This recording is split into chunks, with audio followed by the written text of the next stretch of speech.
ada hal janggal yang kita lihat. Hal janggal ini yang kita sampaikan bahwa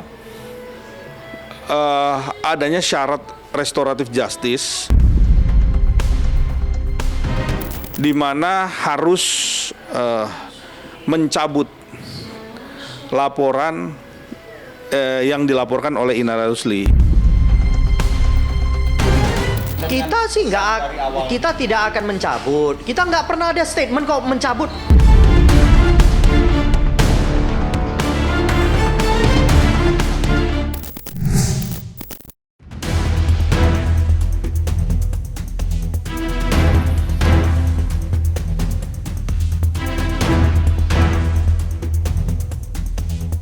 Lama tenggelam dari sorotan publik, polemik panjang dugaan perselingkuhan yang menyeret nama Inara Rusli dan Insanul Fahmi tampaknya kembali bergulir panas. Mengingat belum lama ini proses hukum perkara yang dilaporkan Wardatina Namawa itu telah tiba di tahap mediasi. Namun, alih-alih memberi angin segar dengan potensi perdamaian, proses mediasi justru menyisakan polemik baru. Lantaran dalam mediasi itu, pihak Wardatina Namawa secara tegas mengajukan syarat jika perdamaian baru akan tercipta bila mana Inara Rusli mencabut laporan akses ilegal. Lantas, seperti apakah pihak Insanul Fahmi menanggapi syarat tersebut? Serta mungkinkah pula syarat ini merupakan bukti jika Mawa kini dipenuhi rasa takut? Karena setelah kita telusurin kemarin, hasil daripada mediasi kemarin Insanul dengan Mawa, itu ada hal janggal yang kita lihat. Hal janggal ini yang kita sampaikan bahwa adanya syarat restoratif justice di mana harus mencabut laporan yang dilaporkan oleh Inara Rusli. Sedangkan yang berdamai dengan Insanul dengan Mawa, walaupun juga dengan Inara, tetapi di situ tidak ada menyatakan bahwa pihak Mawa ini menjadi tersangka. Kan tidak ada yang seperti itu bicaranya. Dan juga belum ada penetapan tersangka. Dan meminta syarat RJ itu untuk dicabut laporan itu. Pertanyaannya, mau melindungi siapa? Siapa yang dilindungi dalam proses laporan illegal akses? Ini yang menjadi pertanyaan besar. Yang buat jadi agak keberatan tuh kemarin baru duduk, terus ada statement-statement antara pihak ya, tapi baru duduk kita udah langsung diras, dibentak-bentak gitu kan. Jadi ini mau RJ apa mau berantem gitu. Ya sebenarnya ini kepastian hukum yang lagi kita tunggu kan. Karena selama ini kalau kita yang ngomong kita takut salah ntar. Ya kan kita bilang ada 90% lagi cerita yang publik nggak tahu. Ada konspirasi di sini. Ya kan, dan itu memang berdasarkan kita ngomong nggak asal-asalan kan, ada bukti-bukti petunjuk, ada saksi, ya kan. Bahkan kalau mau bilang buktinya lebih dari 10 itu kita pegang kan. Menanggapi pemberitaan terkait pencabutan laporan akses ilegal yang disebut-sebut menjadi syarat perdamaian dari Mawa, Lecumanan selaku kuasa hukum Inara Rusli lantas buka suara. Dengan tegas, Lecumanan mengaku enggan memberikan komentar apa-apa terkait hal tersebut. Pasalnya, dirinya tidak hadir secara langsung dalam agenda mediasi. Lewat kesempatan yang sama, Lecumanan juga mengajak aparat penegak hukum untuk kembali fokus ke perkara utama dan mempercepat proses penyidikan atas kasus akses ilegal yang dilaporkan oleh sang klien sejak bulan November 2025 silam. Oh, saya nggak mau masuk ke wilayah itu karena saya nggak ikut. Belum. Saya belum bisa komunikasi terlalu jauh terkait itu. Nah, itu tidak. Saya juga dalam pertemuan itu saya kan nggak ada. Jadi saya belum ada komunikasi lanjutan dengan Mbak Inara. Jadi saya rasa kita balik ke laptop aja. Balik ke laporan kami di Bareskrim. Ya, sudah dilakukan naik penyidikan. Nah, sekarang tolong saya minta, Dirsaber segera lakukan gelar penetapan tersangka. Kita ke situ aja dulu. Kalau masalah dia mau cabut gugatan itu atau apapun yang sedang berjalan, itu kan haknya dia ya. Mungkin dia punya pertimbangan tersendiri gitu loh. Ya, aku sih ngelihatnya di sini, apa ya? Kalau memang itu baik untuk dia gitu ya, terus baik juga untuk Inara gitu ya, ya kan nggak ada salahnya ya. Karena kan ini udah berlarut ya, terlalu lama dan dari segi waktu, dari segi pikiran, dari segi materi sangat menguras gitu. Gimana baiknya mereka aja cara menyelesaikannya kalau aku pribadi ya. Walaupun dirinya enggan memberikan komentar yang spesifik soal mediasi tersebut, Lecumanan nyatanya tak sedikit pun segan untuk membawa perkara ini hingga ke akar permasalahan. Pasalnya, dengan nada keras, Lecumanan berkata, bila Inara Rusli tidak akan pernah mencabut laporan akses ilegal tersebut. Apalagi, bila menengok ke arah ancaman hukuman yang ada, yakni lebih dari 5 tahun pidana penjara. Lecumanan turut menambahkan, jika proses hukum pun tidak akan berhenti begitu saja bila ia mencabut laporan. Ya, berkaca dengan laporan yang ada, perkara akan terus berjalan. Kita sih kita tidak akan mencabut. Kita nggak pernah ada statement kok mencabut.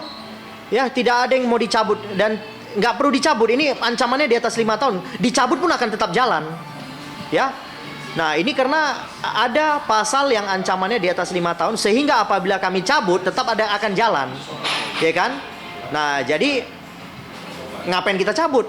Ya biar aja jalan dulu. Kalau memang segala sesuatu itu merasa dirugikan dan itu fakta, ya silakan aja gitu.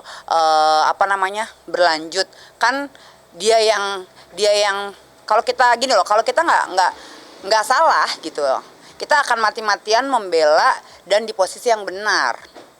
Jadi kalau balik lagi, kalau misalnya memang hal itu sangat merugikan Inara, ya silakan aja gitu. Tetapi bila mana memang posisinya berbalik, bahkan misalnya Mawa yang posisi benar, ya kalau menurut aku, kalau dia benar ya fight juga kan hal yang baik gitu ya. Jadi gimana merekanya gitu, balik lagi ke mereka kan yang berurusan langsung ya. Aku kan di sini kan mantan ipar ya. Aku cuma melihat segala sesuatu yang dampaknya pastinya bermasalah gitu dalam hukum. Menggali lebih dalam perkara dugaan akses ilegal yang dilayangkan oleh Inara, tentu masih segar diingatan mengenai banyaknya nama yang ikut terseret ke dalam pusaran perkara.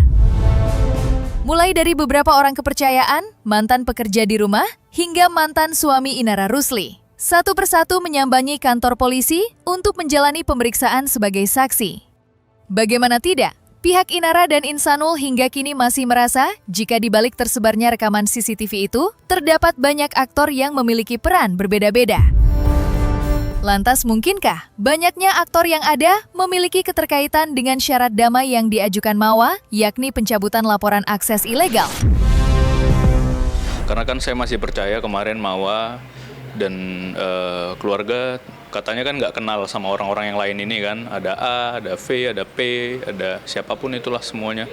Nggak tahu ya, itu berdasarkan bukti petunjuk. Kan katanya nggak kenal, tidak mengetahui, ya kan. Ya saya harap sebenarnya tidak terlibat. Ya kan yang saya harapin sih itu. Enggak, saya belum tahu, kita masih samar.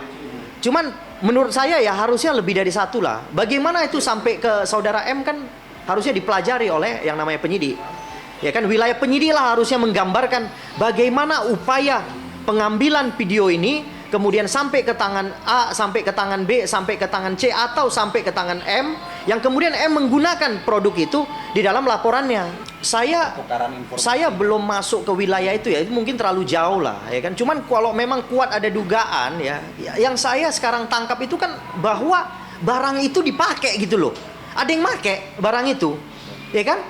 Ya kan, jangankan yang pakai, yang tadi memindahkan aja akan harusnya jadi tersangka, apalagi yang pakai kan menurut kita kan, ya kan, menurut saya yang memindahkan aja harusnya nanti jadi tersangka, ya, apalagi yang pakai, yang menggunakan udah pasti harus juga ditetapkan sebagai tersangka gitu loh. Jadi saya mendorong lah, ini bukan masalah uang, jadi jangan ditunggu-tunggu uang, segera lakukan penetapan tersangka, segera lakukan gelar perkara, menetapkan tersangka terhadap peristiwa yang kami laporkan gitu loh. Entah seperti apa kelanjutan dari perkara yang kini meruncing semakin menjadi-jadi. Namun satu aspek sepertinya sudah dapat dipastikan, yakni pihak Inara Rusli tampak tidak akan segan untuk menempuh semua jalan yang ada demi mengusut perkara ini sampai ke akarnya. Hal itu semakin terbukti kebenarannya lewat sikap lecumanan sang kuasa hukum yang masih lantang menyuarakan pendapat. Salah satunya belum lama ini, yang mana Lecumanan mengaku tengah mengajukan keberatan atas proses hukum perkara akses ilegal yang ia laporkan kepada pihak Siber Bareskrim Polri. Lecumanan berharap kasus ini segera dilakukan gelar perkara dan tentunya segera menentukan siapa saja tersangka yang ada. Yang saat ini sebenarnya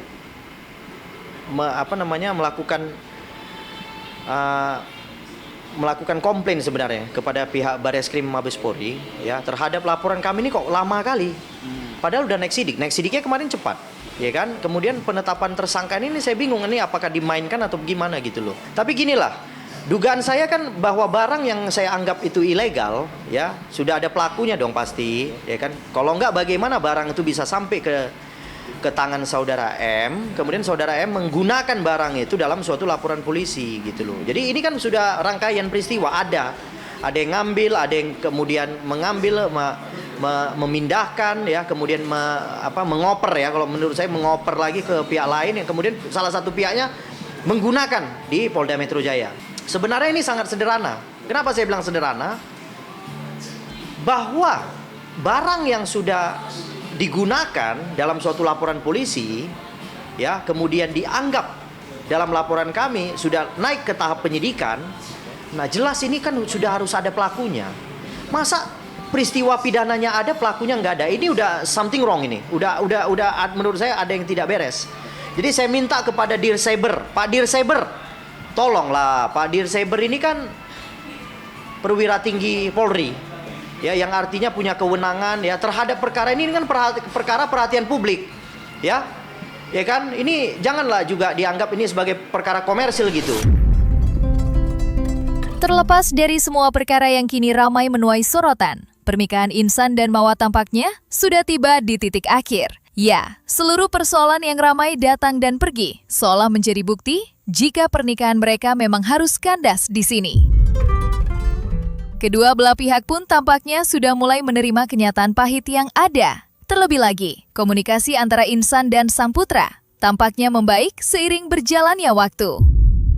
Beberapa pekan lalu, Insan bahkan sempat menghabiskan waktu bersama sang putra dan berjalan-jalan menyusuri berbagai lokasi menarik di ibu kota.